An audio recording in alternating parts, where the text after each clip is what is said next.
We're going to discuss what the currency wars are, what the primary issues are, and also the policy options that are available to states to try to get out of this situation that we find ourselves in. There was a very public effort to try to address these issues, to resolve them at the G20 summit meeting in Seoul, Korea that took place just a few months ago. We're going to discuss what happened there and why it was not a terribly successful summit. And we'll also just say something about the movement forward now as France has assumed the chairmanship of the G20 committee, what's likely to happen in the next year. And then finally, I'll have a few words to say about monetary and fiscal policy after the crisis, some of the lessons that have been learned from this, and some of the new policy directions that people are talking about. Okay? So I'm going to try not to use a lot of jargon, economic jargon, financial jargon in this discussion. Some of it is unavoidable. If there's a term that you don't understand or that you would like to have clarified, please feel free to interrupt me and ask for clarification.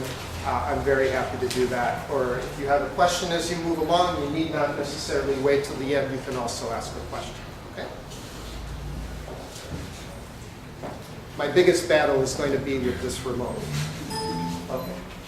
Okay, so the causes of the crisis. So if you were reading the newspaper, the international press like The Economist, probably this story that you heard was that the crisis was caused by a bubble in the housing market in the United States, and you heard something about subprime mortgages and how awful they were, and something about really greedy bankers who were trying to make a lot of money, and that's what caused the mess, and incompetent bureaucrats that allowed this all to happen. And now those things are all true. But I think the reason that this side of the story was emphasized is it makes for an interesting story. Everybody likes to hear about how regulators do a bad job and about how greedy bankers are. But there was another part of the story that I think only more recently has received adequate attention. And that is that we also had a period of global monetary imbalances that spurred huge capital inflows into the United States. And this was a really important part of the whole crisis. Okay? So I think the crisis had at least three elements, right? These imbalances that I'm going to discuss, monetary policy that was mismanaged. I'm not going to speak about this here, but if you have a question, I'll be glad to answer that. And also deficient regulatory policy in the United States and in other countries, and the fact that many financial entities were excessively risk-taking in their behavior. But again, I'm just going to focus on the first of these three issues. Okay, so this diagram looks a little bit complex, but it's really not that complex. What this shows is global imbalances in the world economy starting in 1996 and going to 2008. And above this zero here, we have countries that were running trade surpluses. And below this line, we have countries that were running trade deficits. So hopefully one thing jumps out at you right away, which is a big part of the deficits that we see in the world, and deficits that were growing quite consistently from 1996 to 2008, was on the part of the United States. Okay?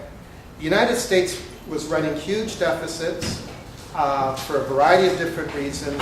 One has to do with the fact that its government policy was in deficit, its budget was in deficit.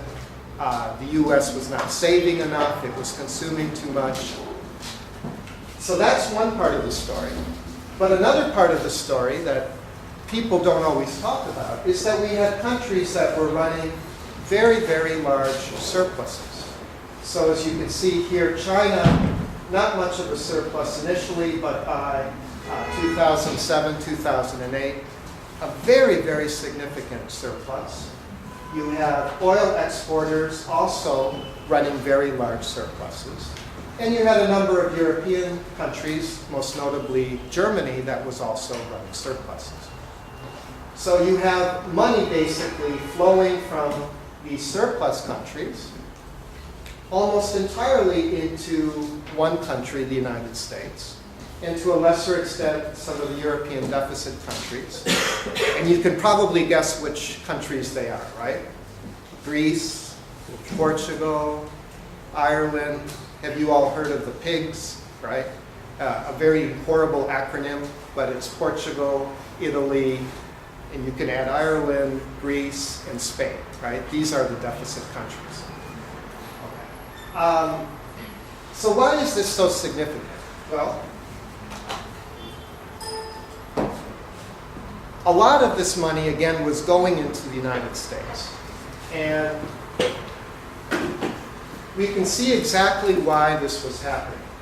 So the US has been running current account deficits, and a current account deficit is just simply when a country is importing more than it's exporting. Okay? And these deficits really began to grow from the 1990s on. And you can see by the last decade, they were getting very, very large. These deficits need to be financed, and they're financed by capital inflows. So in fact, we can see when we look at net private capital inflows into the United States, that they were growing quite strongly over the last 10 years, reaching a peak in the mid part of the previous decade. These are huge sums of money. Right? So this money was coming into the United States, and some of it was being invested in very risky assets, like real estate, in securities that were backed by subprime mortgages. Right? So this capital flow, in a sense, was enabling this kind of very risky investment. It also meant that it was keeping interest rates in the United States very low. So the US government, for instance, was issuing bonds, and because there was such high demand for these bonds, US interest rates were very low. When interest rates are low, that means there's a lot of credit available for investment. That money also found its way into risky investments. So the money, as I said before, was coming from oil exporters, right, and other countries that were selling commodities whose value was going up, and countries that were running very, very large surpluses and had a lot of extra savings, such as countries in Asia. And